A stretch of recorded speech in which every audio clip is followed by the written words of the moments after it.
Sure do. To make matters worse, division foe San Francisco gets a win against Tampa Bay, and they look damn good doing it too, Richard. The San Francisco 49ers are back to the team they were 6 weeks ago, and Brock Purdy, perfect passer rating today. Richard, 27-14, Tampa Bay, or over Tampa Bay today. Your thoughts on the San Francisco 49ers team right now? Mitchell, I don't want to get too sexy. I don't want to get too dynamic, and I don't want to get controversial when I say this, but the last two quarterbacks that the San Francisco 49ers had that had a perfect quarterback rating in the season, that 1989 season, Mitchell, can you tell me who they were? I'm going to go ahead and say it's Joe Montana. And Steve Young. I'm going to go ahead and guess. And go ahead. I was going to say the other one's Steve Young. Mitchell, if those are he's in good company. He's in great company. Mitchell, this is still a second-year quarterback. They scrutinize this guy like he's been in the league for a decade. He's a second-year guy, Mitchell, and he's playing outstanding. His touchdown to interception ratio is enormous. He threw for 333, 21 of 25 versus a Todd Bowles coach defense. That's who he played in his first ever start, was a Todd Bowles coach Tampa Bay Buccaneers team when Tom Brady was the quarterback, and he beat him. He beat him. And he won again, Mitchell, and he won convincingly. He threw accurate passes all over the field. He fed everybody. Brandon Ayuk, 5 for 156 and a tug. George Kittle, 8 for 89. Deebo Samuels got involved a little more than he has in the past few games, 3 for 63. But Mitchell, that defense, oh, I'm so hurt, Mitchell. I'm hurt. Talanoa Hufanga down with what they assume and what they're saying they think is an ACL injury. You hate to see it, Mitchell. All eyes are going to be on Jair Brown, the rookie out of Penn State. Was picked on a little bit, made a couple decent plays, had an interception. But Richard, let's not make light of this. Losing Talanoa Hufanga, who's part of the all-name team. I know you love his name. Richard, let's hope it's not worst case scenario, but it didn't look pretty.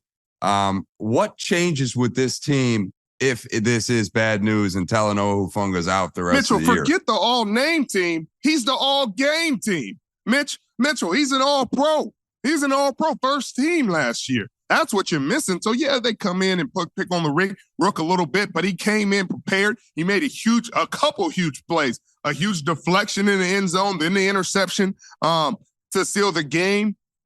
He's going to be fine. He's going to be fine because he has so much talent around him. He has quality veterans. Tayshaun Gibson, who never gets enough credit, who hasn't got enough credit since he's got there. He is the epitome of consistency on this defense.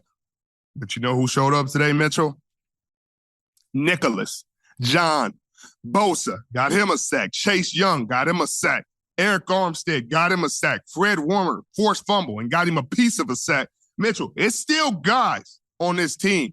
Deommodore Lenoir almost had him one. He couldn't get both feet down, but he made a heck of a play on the out against Mike Evans. So they still have the talent. They still have everything they need going forward. They're only getting healthier.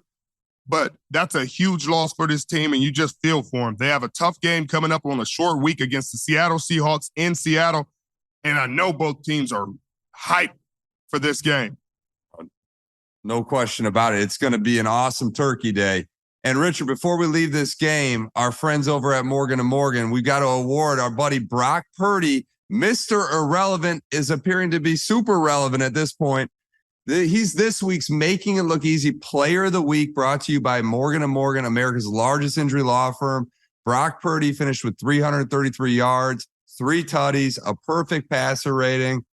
Richard, you said he was critiqued, all this stuff. I think people forget he was the last pick in the freaking draft. I mean, what's there to critique? The guy has shown more than any other first overall pick, Mr. Bryce Young, this year. The guy's a stud in San Francisco. This team, all of a sudden, that window, that championship window that they saw was slowly closing, it's gaping wide for San Francisco right now.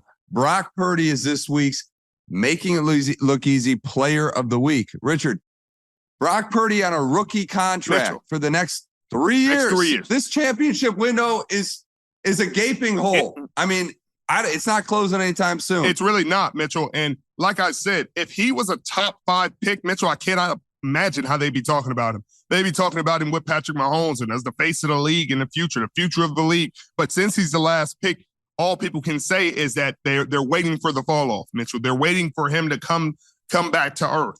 And it's been a year and a half of consistency from this young man, and he hasn't come back down to earth. Then they say he has all of this talent around him. He has Kyle Shanahan.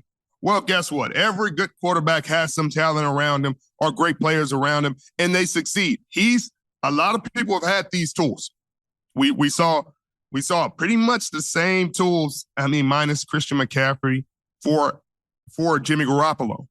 We saw the same thing for Trey Lance. Not as many games. He didn't get to play as many games, but he never showed the kind of efficiency and effectiveness that Brock Purdy showed as soon as he stepped into the lineup. So at some point, they're going to have to give him credit. Either way, if he somehow takes this San Francisco 49ers team to a Super Bowl and wins it, he's going to take what he deserves, Mitchell, because he don't have to ask anymore.